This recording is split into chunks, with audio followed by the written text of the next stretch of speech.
Fair day, my fabulous, it's Mansant, and I wanted to make a quick video while on the road here, streaming the Alpha Clash Grounds, because as you know, a fantastical card came out for Levia, something that I never would have thought would see the light of day, and it is Shadow Realm Horror pop-up on the screen right now. It is a unbelievable card in Levia that's actually rewarding 6 synergies in a way that doesn't just turn off Blood Debt, but actually now gives us these tiered rewards of +1 attack, go again, and then recursion style effects. It's everything thematic for Levia, it's everything we could have wanted, and we're going to talk about this card in depth today.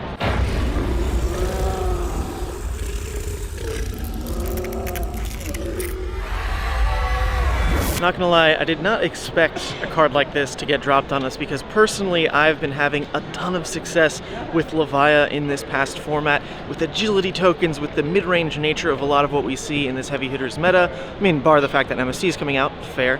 Levia is putting up incredible results, and it's happening all across the League of Levia community. If you're in the Discord, you're constantly seeing these people reporting wins, top 4s, close second finishes, non-stop with Levia in this ProQuest season already. So to see a card like this that is so clearly kind of like our own Swarming Gloomveil, our own Revel in Runeblood, just a card that's obviously so powerful just on the draw, is really surprising to me, but I'm not going to complain about it, not at all. This card slots in very, very simply as just a replacement for Hungering Slaughterbeast, which is something that's normally at 2 to 3 counts in a list.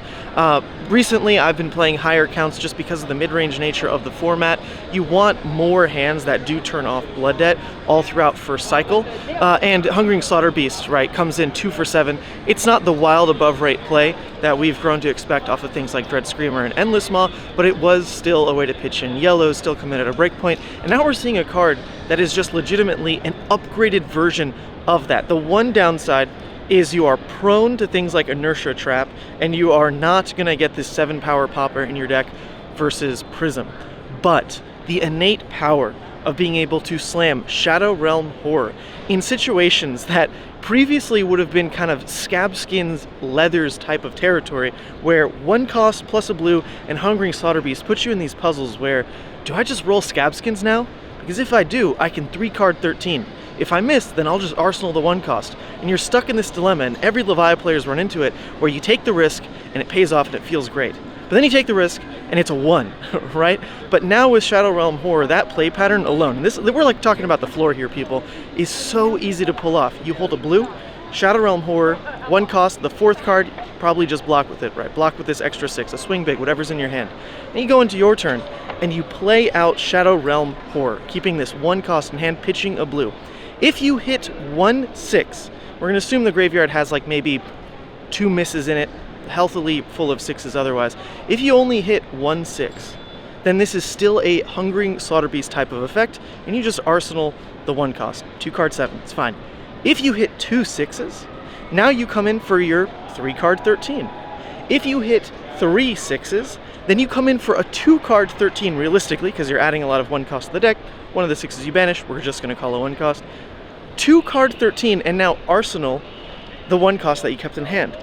You're not punished at all for taking those kinds of play lines, and that is just a remarkable piece of Levia's toolkit now. The fact that you're not punished for leaning into a card that's a little bit of variance. The floor of this card is something that you can't realistically complain about, because missing all 3 and taking Blood Debt is just an inherent problem that Levias will run into very, very infrequently. I wouldn't pin this card as having like that same kind of floor, like just by itself in a vacuum, because that is just Levia's issue overall. But I think the one thing that we can do to try to counter the fact that we do need to add a little bit more 6s innately in the deck anyway, but also handle how we deal with adding non-6s to the graveyard. Well, I think what's going to really happen to kind of differentiate the smart, the very patient Levia players versus those who are just kind of playing the deck blindly is how you use your blocking equipment.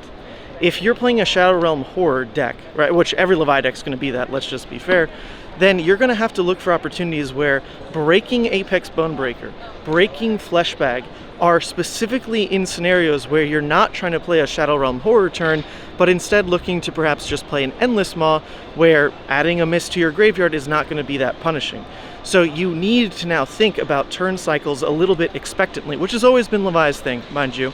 But thinking about, well, I can't just sit on Fleshbag until it's completely opportunistic, just because it might line up with my own draw of a Shadow Realm Horror turn, and I don't want to add this extra Mist to the graveyard.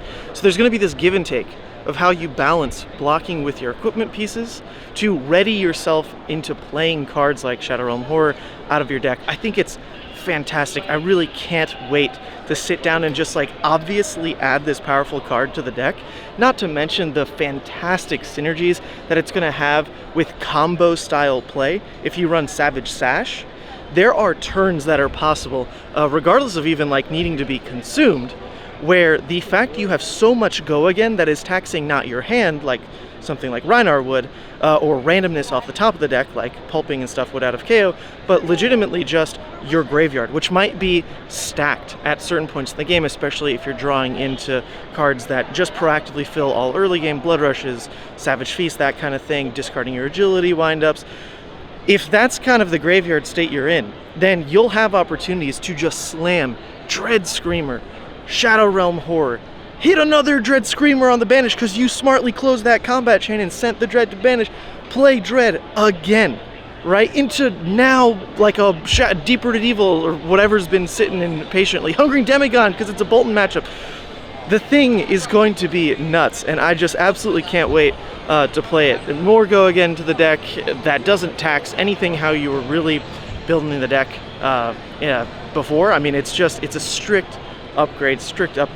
And I think card consideration wise, the one thing you're going to have to think about now is where to add more sixes in slots that were kind of toss-ups of like, oh, you can lean into this non-6 role player. I think now I would lean into wanting just a 6 in those slots. An example of this, kind of counterintuitively, would be like Mark of the Beast in the list. I've liked Mark of the Beast just as a safety net 6 play that's always turning off Blood Debt, but now you actually have to consider Mark of the Beast will never end up in the graveyard.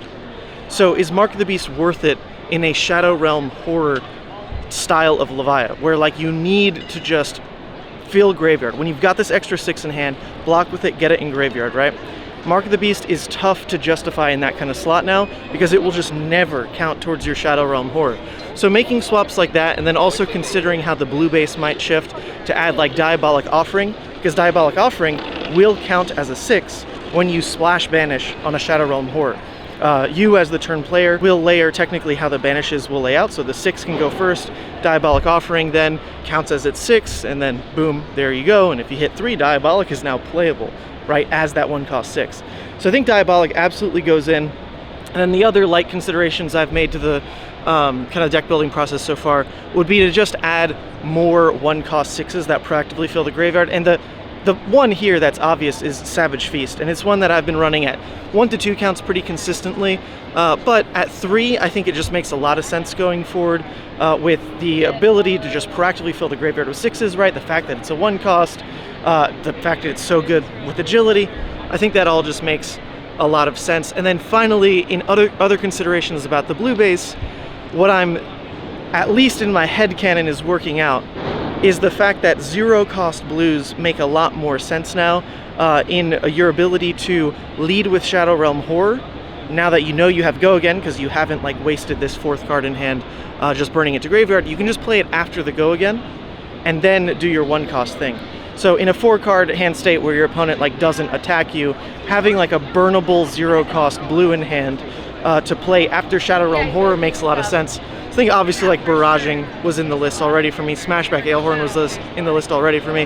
The other things you can really think of in that slot would be maybe Talk a Big Game, although that one's a little risky. It's just something to look for in deck building where you need to consider like if your opponent is giving you larger hands with Shadow Realm Horror and you don't get to do kind of like the cute consistent play of it, what can you do with that full card hand? And generally with Levia you have to weigh that if your opponent isn't letting you block with that 4-card hand, can you still get one of those cards in the graveyard if you need to? And that's where the 0-cost blue thing comes into consideration. Anyway, this is just me rambling as I walk around the Level Up Expo here in Vegas. I just wanted to put out a video, hopefully before the week starts, just because there's so much hype around this card, and I'm super excited for it. Everyone here has asked me, and Zach Bunn's here, you know, we've got Michael Hamilton in the building. All these players have been asking me, what do you think of the Levia card? What do you think of the Levia card? And I'm like, dude, it's gonna make you play Levia. That's what's about to happen here. So anyway, that's it. Mansant on the ground. Hope you all enjoyed, and exciting things coming, guys. Stay tuned.